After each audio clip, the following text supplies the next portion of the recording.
ही कथा 2021 सालची आहे आणि पूर्णपणे सत्य घटनेवर आधारित आहे।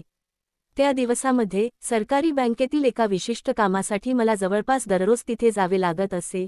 कामात थोडा उशीर होत असल्याने बँकेत माझा मुक्काम आणि वावर वाढला होता। मी ज्या महिला अधिकाऱ्याकडे कामासाठी जात असे त्यांच्या बाजूच्या डेस्कवर दुसरी एक महिला अधिकारी बसायची।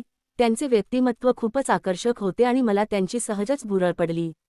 मी त्यांच्याबद्दल थोडे सांगतो। त्यांचे नाव प्रिया कदम होते। त्यांचा रंग फारसा गोरा नसला तरी त्यांचे एकूण व्यक्तिमत्व प्रभावशाली होते। प्रिया मॅडम चष्मा लावत असत, ज्यामुळे त्या अधिकच मोहक आणि गोड दिसत। माझ्या सततच्या बँक भेटींमुळे त्या आता मला चेहऱ्याने ओळखू लागल्या होत्या। काही दिवसांनी माझे काम पूर्ण झाले आणि बँकेत जाणे थांबले। खूप दिवसानंतर मी एका बसमधून मुंबईला प्रवासाला निघालो होतो। मी खिडकीजवळच्या दुहेरी सीटवर बसलो होतो। माझ्या शेजारच्या सीटवर एक मुलगी येऊन बसली। मी तिच्याकडे पाहिले आणि माझ्या लक्षात आले की त्या तर प्रिया मॅडम होत्या। त्यांनी गडद हिरव्या रंगाचा सलवार सूट परिधान केला होता आणि त्या खूपच मनमोहक दिसत होत्या। त्यांनी मला पटकन ओळखले आणि माझ्याकडे बघून स्मित केले। त्या म्हणाल्या, तुम्ही तर बँकेत खूप वेळा यायचात ना? मी हो म्हणत प्रेमाने त्यांच्याकडे पाहिले। त्या पुन्हा हसल्या आणि आमचे बोलणे सुरू झाले। गप्पा मारताना कळले की प्रिया मॅडमची बदली मुंबईत झाली होती। आम्ही संपूर्ण प्रवासात मनसोक्त गप्पा मारल्या। मला मुंबईत काही दिवसांचे काम होते। दुसऱ्या दिवशी पुन्हा तेच घडले। बसमध्ये प्रिया मॅडम माझ्या बाजूच्या सीटवर येऊन बसल्या। मी खिडकी उघडण्याच्या बहाण्याने हलकेच त्यांच्या व्यक्तिमत्वाला स्पर्श करत होतो। मला जाणवले की त्यांचाही मला चांगला सकारात्मक प्रतिसाद मिळत होता। हळूहळू आमच्या संभाषणाची पातळी वाढत गेली आणि आम्ही खूप चांगले मित्र झालो। आम्ही जवळपास रोज एकत्र प्रवास करू लागलो। आता आम्ही एकमेकांचे नंबर देखील दिले आणि घेतले होते। आम्ही फोनवर बोलून प्रवासाची वेळ ठरवत असू आणि बहुतेकदा एकत्रच निघायचो। एके दिवशी संध्याकाळी आम्ही एकत्र बसमध्ये चढलो। बसला खूप गर्दी होती। प्रिया मॅडम माझ्या पुढच्या बाजूला उभ्या होत्या। पुढच्या थांब्यावर बस आणखी गच्च भरली। आता मी त्यांच्या अगदी मागे होतो। त्या गर्दीमध्ये मला एक वेगळाच अनुभव जाणवत होती। जणू प्रिया मॅडम देखील त्या जवळच्या क्षणाचा आनंद घेत होत्या। त्या दिवसाचा प्रवास आमच्यासाठी खूपच रोमांचक ठरला। कालांतराने प्रिया मॅडम माझ्यासोबत खूपच सहज आणि मोकळ्या झाल्या। काही दिवसांनी माझे मुंबईतील काम संपले आणि माझे तिथे जाणे बंद झाले। त्यानंतर मात्र आमचे फोनवर बोलणे सुरूच राहिले। एकदा बोलताना त्यांनी सांगितले की आता त्यांना एकटे वाटत आहे आणि त्या कंटाळतात। अशा प्रकारे आमच्यातील संवाद वाढत गेला आणि आम्ही एकमेकांसोबत प्रत्येक गोष्ट शेअर करू लागलो। एकदा आमचं बोलणं थोडं खट्याळ झालं। मॅडमाने विचारलं, तू कधी सुंदर वेळेचा अनुभव घेतला आहेस का? मी थोडा लाजत म्हणालो, हो। त्या हसल्या। मग मी त्यांना त्यांच्या वैवाहिक जीवनाबद्दल विचारलं। त्या म्हणाल्या, ठीक आहे। आमचं असंच बोलणं चालू राहिलं। मी त्यांच्याशी इतका मोकळा झालो की आमच्या सुंदर वेळेच्या अनुभवाबद्दल बोलणं सुरू झालं। मग मी त्यांना त्यांची एक मोकळी फोटो मागितली। सुरुवातीला त्यांनी नकार दिला, पण नंतर पाठवली आणि विचारलं, काय करणार आहेस? मी म्हणालो, त्या फोटोला पाहून भावनेला हाताने सुंदर वेळेचा अनुभव घेणार। त्या हसत म्हणाल्या, काय? मी म्हणालो, फोटो पाहून सुंदर वेळेचा अनुभव घेणार। त्या पुन्हा हसल्या आणि म्हणाल्या, काय करणार? मी म्हणालो, तुला काय वाटतं मी काय करणार? त्या जोरात हसल्या आणि त्यांनी एक फोटो पाठवला ज्या त्यांनी हाताने व्यक्तिमत्व झाकली होती। मी ती फोटो पाहून भावनेला हाताने सुंदर वेळेचा अनुभव दिला। काही वेळाने त्यांचा मेसेज आला, सुंदर वेळेचा अनुभव घेतलास का? मी लिहिलं, हो। फोटो पाहून मस्त भावनेला सुंदर वेळेचा अनुभव दिला। त्या म्हणाल्या, कमजोरी येईल असं करू नकोस। मी हसलो आणि म्हणालो, हेल्दी राहण्यासाठी दूध प्यायला दे। त्या म्हणाल्या, हो का? जेव्हा सांगशील तेव्हा पाजीन। आता आमचं बोलणं खुललं होतं आणि आम्हा दोघांनाही सुंदर वेळेचा अनुभव घ्यायचा होता। दुसऱ्या दिवशी मी बोललो। आम्ही व्हिडिओ कॉल सुरू केलं। 2 दिवसांनी मॅडमचा फोन आला की त्यांचे पती 2 आठवड्यांसाठी बाहेर जात आहेत। मी विचारलं, मग काय प्लॅन आहे? त्या म्हणाल्या, तू ये। मी पूर्ण प्लॅन बनवला आणि मंगळवारचा दिवस ठरवला, कारण त्या दिवशी कोणी येण्याची शक्यता नव्हती। त्यांनी त्यांच्या पतींना सांगितलं की त्या बँकेच्या कामासाठी बाहेर जात आहेत आणि मीटिंगमुळे फोन बंद असू शकतो। प्लॅनप्रमाणे मी सकाळी 10 वाजता घरातून कामाचं निमित्त सांगून निघालो। मी सांगितलं की उशीर होईल। मी प्रिया मॅडमच्या घरी पोहोचलो। बेल वाजवताच त्या बाहेर आल्या। त्या काय दिसत होत्या। त्यांचं व्यक्तिमत्व आज जास्तच भरून दिसत होतं। आम्ही आत गेलो आणि दरवाजा लॉक केला। मी ड्रॉइंग रूममध्ये बसलो। प्रिया मॅडम माझ्याजवळ बसल्या। त्या नेहमी शांत असायच्या, पण आज काहीतरी वेगळं होतं। त्या एका मिनिटाने उठल्या आणि आतून काही खायला घेऊन आल्या। त्या दरम्यान मी संधी साधून भावना दाटून येण्याची गोळी घेतली। ही गोळी हळूहळू परिणाम दाखवायची, पण जबरदस्त होती। आम्ही थोडं खाल्लं, प्यालं आणि बोलायला लागलो। काही वेळाने गोळीचा परिणाम दिसू लागला. माझी भावना दाटून येऊ लागली. मी त्यांच्या व्यक्तिमत्वाला वरूनच सुंदर वेळेचा अनुभव देऊ लागलो. गोळीमुळे सगळं जास्तच तीव्र वाटत होतं. मग त्या लगेचच प्रभावी झाल्या. मी त्यांना पापी द्यायला सुरू केलं. पापी देत असताना मी त्यांची व्यक्तिमत्व मोकळी केली आणि सुंदर वेळेचा अनुभव घेऊ लागलो. एक जोरदार थप्पडही मारली. मग मी त्यांच्या जीवनात बोटाने सुंदर वेळेचा अनुभव द्यायला सुरुवात केली. त्या तर आता वेड्या होऊ लागल्या. त्यांनी आता मला पूर्ण मोकळे केले. मी त्यांना बसायला सांगितलं. त्या तसंच बसल्या. काही क्षणांनी त्यांनी माझ्या भावनेला तोंडाने सुंदर वेळेचा अनुभव द्यायला सुरुवात केली. त्या सुंदर वेळ देण्यात एक्सपर्ट होत्या. मित्रांनो, काय मजा येत होती. मग मी त्यांना बेडरूममध्ये नेलं आणि बेडवर झोपवलं. त्या देखील प्रतिसाद देत होत्या. त्या म्हणत होत्या, रोहन लवकर सुंदर वेळेचा अनुभव दे ना. आता मला राहवलं नाही. मी त्यांच्या जीवनात भावना टाकली आणि सुंदर वेळेचा अनुभव द्यायला लागलो. काही क्षणात मी जीवनातच रंगाच्या 5-6 पिचकारी सोडल्या. मग आम्ही दोघे झोपलो. मला झोप लागली. जेव्हा जाग आली तेव्हा मॅडम तयार होऊन बसली होती. पण थोड्या वेळाने मी पुन्हा त्यांना मोकळे केले आणि सुंदर वेळेचा अनुभव दिला. मग आम्ही आंघोळ केली आणि मी घरी आलो. त्या मंगळवारच्या भेटीनंतर रोहन आणि प्रिया मॅडम यांचे नाते अधिकच गहरे झाले. दररोज रात्री उशिरापर्यंत व्हॉट्सअपवर गप्पा, व्हिडिओ कॉल्स आणि कधीकधी खट्याळ संदेशांमुळे त्यांचे नातेसंबंध अधिक घट्ट होत गेले. प्रिया मॅडम आता रोहनला रोहन या नावाने हाक मारू लागल्या आणि रोहनला त्या प्रिया म्हणून हाक मारायला आवडू लागले. त्यांच्या बोलण्यात एक विलक्षण जिव्हाळा निर्माण झाला होता. जणू ते एकमेकांसाठीच बनले होते. एकदा रात्रीच्या गप्पांदरम्यान प्रियाने रोहनला सांगितले, रोहन, मला तुझ्याशी बोलल्याशिवाय झोपच येत नाही. तू माझ्या आयुष्यात आलास तेव्हापासून सगळं कसं बदललंय. आता मला एकटेपण जाणवत नाही. रोहनच्या मनातही तीच भावना होती. पण त्याला एक गोष्ट सतत खटकत होती. प्रियाचे वैवाहिक जीवन. तिचे पती नेहमी बाहेर असायचे आणि प्रिया त्यांच्याबद्दल फार काही बोलत नसे. मात्र रोहनला आता खात्री पटली होती की प्रियाचे मन त्याच्याकडे अधिक झुकले आहे.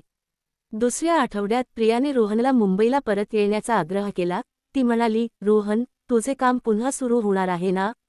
मला तुझी खूप आठवण येते. तिच्या या शब्दांमुळे रोहनच्या मनात पुन्हा तीव्र इच्छा निर्माण झाली. त्याने लगेच योजना आखली आणि मुंबईला जायचे ठरवले. यावेळी त्याने प्रियाला सांगितले, मी येतोय, पण यावेळी आपण कुठेतरी बाहेर जाऊया. फक्त तुझ्या घरीच नाही. प्रियाने हसून मान्य केले. ठीक आहे, पण कुठे जायचं ते तू ठरव. रोहन मुंबईला पोहोचला तेव्हा प्रिया त्याला स्टेशनवर भेटायला आली. प्रिया पुन्हा एकदा हिरव्या रंगाच्या सलवार सूटमध्ये होती. जणू ती रोहनला त्यांच्या पहिल्या भेटीची आठवण करून देत होती. तिच्या डोळ्यांमध्ये एक चमक होती आणि ती रोहनला पाहून हसली.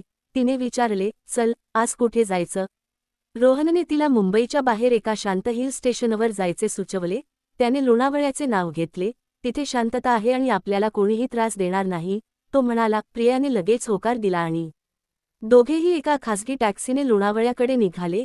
रस्त्यात दोघेही गप्पा मारत होते, हसत होते आणि एकमेकांच्या हाताला हलकेच स्पर्श करत होते.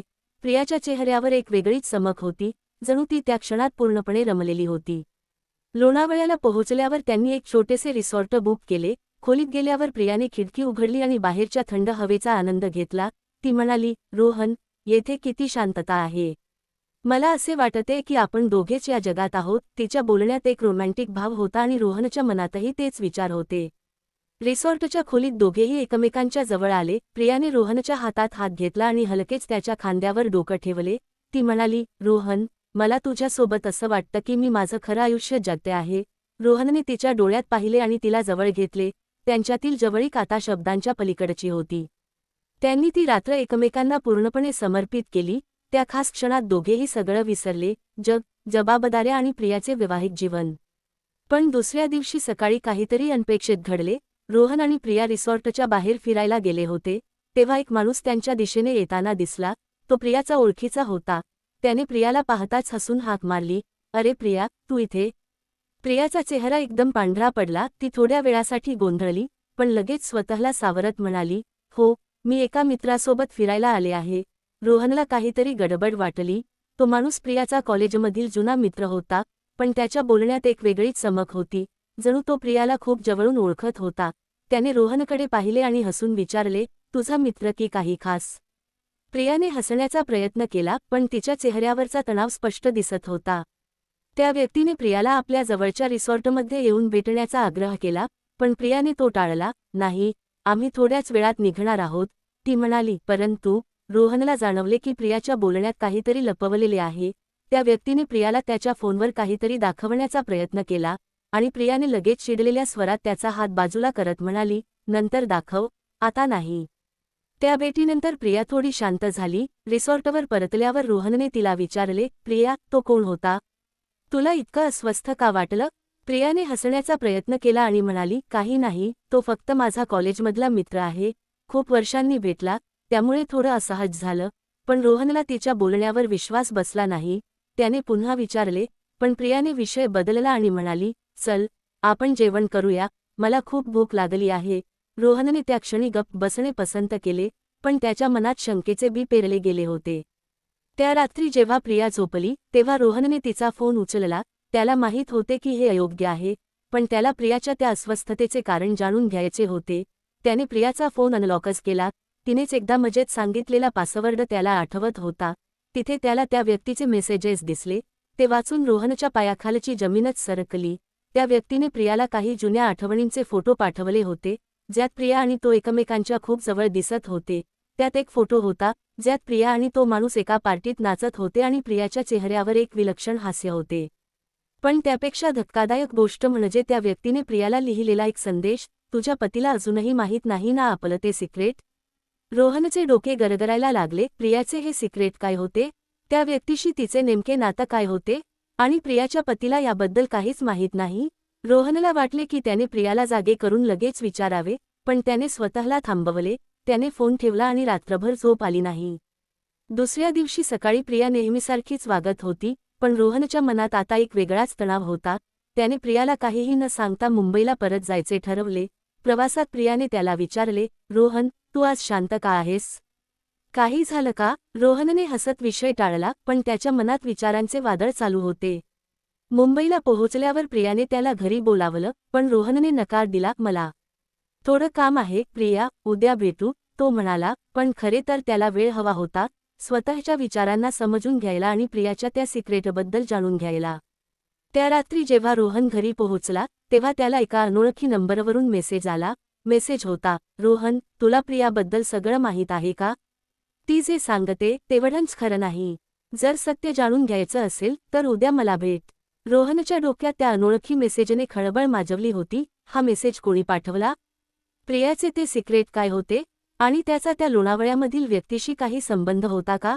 रोहन रात्रभर झोपू शकला नाही. त्याच्या मनात प्रियाबद्दलच्या भावना आणि त्या मेसेजमुळे निर्माण झालेल्या शंकेचा संघर्ष सुरू होता. सकाळी उठल्यावर त्याने तो मेसेज पुन्हा वाचला. त्याने त्या नंबरवर कॉल करण्याचा विचार केला, पण काहीतरी अंतर्मनात त्याला थांबवत होते. त्याला प्रियावर पूर्ण विश्वास होता, पण त्या माणसाच्या मेसेजेसची आणि प्रियाच्या अस्वस्थतेची आठवण त्याला अस्वस्थ करत होती. रोहनने ठरवले की तो त्या अनोळखी व्यक्तीला भेटेल, पण प्रियाला याबद्दल काही सांगणार नाही. दुपारी त्याला त्याच नंबरवरून पुन्हा संदेश आला, प्रियाच्या ऑफिसजवळील कॉफी शॉपमध्ये संध्याकाळी 6 वाजता भेट, मी तुला ओळखेन. रोहनच्या हृदयाचे ठोके वाढले. त्याने लगेच प्रियाला मेसेज केला, आज थोडं काम आहे, संध्याकाळी भेटू शकणार नाही, उद्या नक्की भेटू. प्रियाने लगेच उत्तर दिले, ठीक आहे रोहन, पण तू ठीक आहेस ना? रोहनने हसत उत्तर दिले, हो, सगळं ठीक आहे, पण आतल्या आत त्याचं मन विचारांनी गजबजलं होतं. संध्याकाळी 6 वाजता रोहन मुंबईतील त्या कॉफी शॉपमध्ये पोहोचला. ते ठिकाण छोटेखानी पण गजबजलेले होते. लोकांचा आवाज, कॉफीचा सुगंध आणि मंद संगीत यामुळे वातावरण थोडे रोमॅन्टिक वाटत होते. रोहन एका टेबलावर बसला आणि आजूबाजूला नजर टाकू लागला. त्याला कोण भेटणार होते याची त्याला काहीच कल्पना नव्हती. काही मिनिटांनी एक माणूस कॉफी शॉपमध्ये शिरला. तो साधारण 30 ते 35 वर्षांचा, उंच, सडपातळ बांधा आणि चेहऱ्यावर रहस्यमय हास्य असलेला होता. तो सरळ रोहनच्या टेबलाकडे आला आणि म्हणाला, रोहन ना? रोहनने नजरेने हो म्हणून मान्य केले, पण त्याच्या मनात प्रश्नांचा भुंगा घोंघावत होता. तू कोण आहेस आणि प्रियाबद्दल तुला काय माहीत आहे? रोहनने थेट विचारले. त्या माणसाने हसत स्वतःची ओळख करून दिली, मी विक्रम आहे, प्रियाचा कॉलेजमधला मित्र, लोणावळ्यामध्ये भेटलो होतो, आठवतंय? रोहनच्या डोक्यात आता सगळं स्पष्ट होत होतं. हाच तो माणूस होता ज्याने प्रियाला पाहून त्या दिवशी इतक्या आत्मविश्वासाने बोलायला सुरुवात केली होती. ठीक आहे, पण तू मला इथे का बोलावलं आणि प्रियाबद्दल काय सिक्रेट आहे? रोहनने थोड्या रागात विचारले. विक्रमने शांतपणे कॉफी मागवली आणि म्हणाला, रोहन, तू प्रियाला खूप जवळून ओळखतोस, पण तिच्या आयुष्याचा एक भाग आहे जो तिने तुझ्यापासून लपवला आहे. प्रियाचं वैवाहिक जीवन तितकं साधं नाही जितकं ती दाखवते. रोहनच्या मनात आता भीती आणि उत्सुकता यांचे मिश्रण तयार झाले. काय म्हणतोयस तू? स्पष्ट बोल, रोहनने आग्रह केला. विक्रमने एक दीर्घ श्वास घेतला आणि सांगायला सुरुवात केली. प्रियाचं लग्न झालं तेव्हा ती खूप आनंदी होती, पण तिचा पती अजय याचा स्वभाव काही काळानंतर बदलला. तो तिला वेळ द्यायचा नाही आणि त्याचं बाहेरचं आयुष्यही खूप गूढ होतं. प्रियाला याची जाणीव झाली आणि ती खूप एकटी पडली. त्याच काळात मी आणि प्रिया पुन्हा संपर्कात आलो. रोहनच्या डोक्यात आता प्रिया आणि विक्रम यांच्यातील त्या जुन्या फोटोंची आठवण आली. म्हणजे तू आणि प्रिया? रोहनने अर्धवट प्रश्न विचारला. विक्रमने हसत डोके हलवले. नाही, तसं काही नाही, पण आम्ही खूप जवळचे मित्र होतो. प्रिया मला सगळं सांगायची, तिच्या पतीचं बाहेरचं आयुष्य, त्याचं तिच्याशी असलेलं वागणं आणि तिची एकटेपणाची भावना. मी तिला आधार दिला, पण त्या काळात काही गोष्टी घडल्या, ज्या तिने कुणालाच सांगितल्या नाहीत. रोहनला आता अस्वस्थ वाटू लागले. काय गोष्टी? त्याने विचारले. विक्रमने थोडं थांबून सांगितले. प्रियाने एकदा मला सांगितलं होतं की तिच्या पतीला तिच्या आयुष्यात कोणीतरी आहे असं वाटतं आणि त्याने तिला धमकी दिली होती की जर तिने त्याला सोडण्याचा प्रयत्न केला तर तो तिचं आयुष्य उद्ध्वस्त करेल. प्रिया घाबरली होती आणि त्या काळात ती खूप तणावात होती. रोहनच्या डोक्यात आता प्रश्नांचा भुंगा वाढत होता. प्रियाने त्याला याबद्दल कधीच सांगितले नव्हते. तिच्या पतीचे बाहेरचे आयुष्य, धमकी आणि विक्रमला हे सगळं कसं माहीत होतं? तुला हे सगळं कसं माहीत आहे आणि मला का सांगतोयस? रोहनने विचारले. विक्रमने गंभीर चेहरा करत सांगितले. मला प्रियाची काळजी आहे रोहन. ती तुझ्यासोबत आनंदी आहे, पण तिला धोका आहे. तिचा पती अजय साधा माणूस नाही. त्याच्याशी संबंधित काही गोष्टी आहेत ज्या प्रियालाही माहीत नाहीत आणि मला वाटतं की तू तिच्या आयुष्यात आहेस, म्हणून तुलाही धोका असू शकतो. रोहनच्या डोक्यात आता गोंधळ माजला होता. प्रियाला धोका आणि तिचा पती अजय नेमकं काय लपवत होता? रोहनने विक्रमाला विचारले. तू मला हे का सांगतोयस? तुला यातून काय मिळणार आहे? विक्रमने शांतपणे उत्तर दिले. मला काही नको. मी फक्त प्रियाला त्या तणावातून बाहेर काढू इच्छितो आणि मला वाटतं की तू तिला मदत करू शकतोस. रोहनला आता काय करावे हे समजत नव्हते. त्याचे प्रियावर प्रेम होते, पण तिच्या आयुष्यातील हे गुण त्याला अस्वस्थ करत होते. त्याने विक्रमाला सांगितले. मी याचा विचार करेन, पण तू मला काही पुरावे देऊ शकतोस का? विक्रमने होकार दिला आणि म्हणाला. मी तुला काही कागदपत्रे आणि मेसेजेस पाठवेन, पण सावध राहा रोहन. अजयला जर याची जाणीव झाली तर तो काहीही करू शकतो. त्या रात्री रोहन घरी परतला, पण त्याच्या मनात शांतता नव्हती. त्याने प्रियाला मेसेज केला. सकाळी भेटूया. प्रियाने लगेच उत्तर दिले. नक्की. मला तुझी खूप आठवण येते. तिचा तो मेसेज वाचून रोहनच्या मनात पुन्हा एकदा तिच्याबद्दलच्या भावना जागृत झाल्या, पण त्याच वेळी विक्रमच्या शब्दांनी त्याला अस्वस्थ केले. दुसऱ्या दिवशी सकाळी रोहन प्रियाच्या घरी गेला. प्रियाने दरवाजा उघडला तेव्हा ती नेहमीसारखीच हसत होती. तिने गुलाबी रंगाचा सलवार सूट घातला होता आणि तिच्या चेहऱ्यावर एक वेगळीच चमक होती. रोहन, काल तू कुठे होतास? मला खूप काळजी वाटली, तिने हसत विचारले. रोहनने हसण्याचा प्रयत्न केला, पण त्याच्या मनात विचारांचे वादळ चालू होते. दोघे ड्रॉइंग रूममध्ये बसले आणि प्रियाने कॉफी बनवायला सुरुवात केली. रोहनने हळूच तिला विचारले. प्रिया, तुझ्या पतीबद्दल तू मला कधीच सविस्तर सांगितलं नाहीस. तो नेहमी बाहेर का असतो? प्रियाच्या हातातला कॉफीचा कप थोडा थकला, पण तिने स्वतःला सावरले आणि म्हणाली. अरे, त्याचं कामच असं आहे. तो बिझनेससाठी बाहेर असतो. तुला यात काय इंटरेस्ट? रोहनला तिच्या बोलण्यात काहीतरी लपवलेलं जाणवलं. त्याने थेट प्रश्न विचारायचं ठरवलं. प्रिया, तुझ्या आयुष्यात काही सिक्रेट आहे का, जे तू मला सांगितलं नाहीस? प्रियाचा चेहरा एकदम पांढरा पडला. ती थोड्या वेळासाठी शांत राहिली आणि मग हसत म्हणाली. काय बोलतोयस रोहन? माझ्या आयुष्यात काय सिक्रेट असणार? तूच माझं सगळं काही आहेस. पण रोहनला तिच्या डोळ्यांतील अस्वस्थता लपली नाही. त्याने तिला विक्रमाबद्दल विचारायचं ठरवलं, पण त्याच क्षणी प्रियाचा फोन वाजला. तिने फोन पाहिला आणि तिचा चेहरा पुन्हा एकदा पांढरा पडला. ती घाईघाईने बेडरूममध्ये गेली आणि फोन घेऊन कुजबुजत बोलू लागली. रोहनने हळूच तिच्या मागे जाऊन ऐकण्याचा प्रयत्न केला. प्रिया कुजबुजत होती. नाही, त्याला काहीच माहीत नाही. कृपया तू असं करू नकोस, मी सगळं सांभाळेन. रोहनच्या मनात आता शंका खात्रीत बदलली. प्रिया कोणाशी बोलत होती आणि ती काय लपवत होती? त्या रात्री रोहनला विक्रमकडून एक मेल आली. मेलमध्ये काही कागदपत्रे आणि स्क्रीनशॉट्स होते, ज्यात प्रियाच्या पतीचे, अजयचे नाव काही संशयास्पद व्यवहारांशी जोडले गेले होते. त्यात एका कंपनीशी संबंधित काही कागदपत्रे होती, जी काही अवैध व्यवहारांशी जोडली गेली होती. विक्रमने लिहिले होते. रोहन, हे सगळं प्रियाला माहीत नाही, पण अजय प्रियाला यात अडकवण्याचा प्रयत्न करत आहे. तिला वाचवायचं असेल तर तू सावध राहायला हवं. रोहनचं डोकं आता पूर्णपणे गोंधळलं होतं. प्रियाला यात अडकवण्याचा प्रयत्न आणि अजय नेमका काय करत होता? रोहनने ठरवलं की तो प्रियाला थेट सामना करेल, पण त्याचवेळी त्याला प्रियाची काळजीही वाटत होती. त्याने प्रियाला मेसेज केला, उद्या सकाळी आपण बोलायला हवं, मला तुझ्याशी काही महत्त्वाचं बोलायचं आहे. प्रियाने उत्तर दिले, ठीक आहे रोहन, पण तू ठीक आहेस ना? दुसऱ्या दिवशी सकाळी रोहन प्रियाच्या घरी गेला, पण तिथे पोहोचल्यावर त्याला धक्काच बसला. प्रियाचा फ्लॅट पूर्णपणे रिकामा होता. प्रिया कुठे गेली होती आणि तिचा फोनही बंद होता. रोहनने विक्रमला कॉल केला, पण त्याचाही फोन बंद होता. त्याच क्षणाला एका अनोळखी नंबरवरून एक मेसेज आला, रोहन, तू खूप खोलात गेलास, आता प्रिया तुझ्यामुळे धोक्यात आहे. जर तिला वाचवायचं असेल तर माझ्या सूचनांचे पालन कर. हा मेसेज वाचून रोहनच्या हृदयाचे ठोके वाढले. प्रिया गायब होती, तिचा फ्लॅट रिकामा होता आणि विक्रमचाही फोन बंद होता. आता रोहनला काय करावे हे समजत नव्हते. त्याच्या मनात प्रियाबद्दलची काळजी आणि त्या अनोळखी मेसेजमुळे निर्माण झालेली भीती यांचे मिश्रण होते. त्याने त्या अनोळखी नंबरवर कॉल करण्याचा प्रयत्न केला, पण तो बंद होता. त्याने पुन्हा प्रियाला कॉल केला, पण तिचाही फोन बंदच होता. रोहनच्या डोक्यात विचारांचे वादळ सुरू होते. प्रिया कुठे गेली होती? ती खरंच धोक्यात होती का? आणि हा अनोळखी मेसेज कोणी पाठवला होता? त्याने ठरवले की तो स्वतः प्रियाचा शोध घेणार, पण त्यासाठी त्याला विक्रमच्या मेलमधील त्या कागदपत्रांचा आधार घ्यावा लागणार होता. रोहन घरी परतला आणि विक्रमाने पाठवलेली कागदपत्रे पुन्हा एकदा नीट वाचली. त्यात प्रियाचा पती अजय याचे नाव एका कंपनीशी जोडले गेले होते, सायराज कन्सल्टन्सी.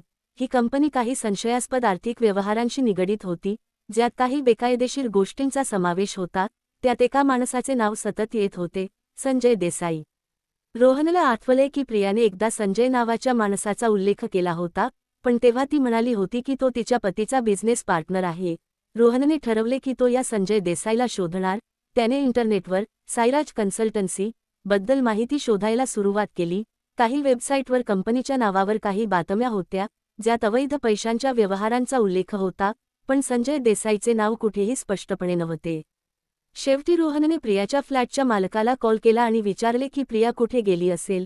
मालकाने सांगितले की ती सकाळीच सामान घेऊन गेली, म्हणाली तिला काही काळासाठी दुसरीकडे राहायचे आहे. रोहनला आता काहीतरी गडबड आहे याची खात्री झाली. त्याने विक्रमच्या मेलमधील एका पत्त्याचा मागोवा घ्यायचं ठरवलं. त्या कागदपत्रांमध्ये एक पत्ता होता, मुंबईच्या बाहेरील एका गोदामाचा. रोहनने ठरवलं की तो तिथे जाऊन पाहणार, पण त्याला धोका होता हेही त्याला माहीत होतं. त्याने त्याच्या जवळच्या मित्राला, संदीपला, सगळं सांगितलं आणि त्याला सोबत येण्याची विनंती केली. संदीपने लगेच होकार दिला, रोहन, तू एकटा जाऊ नकोस, मी तुझ्यासोबत येतो, पण सावध राहू.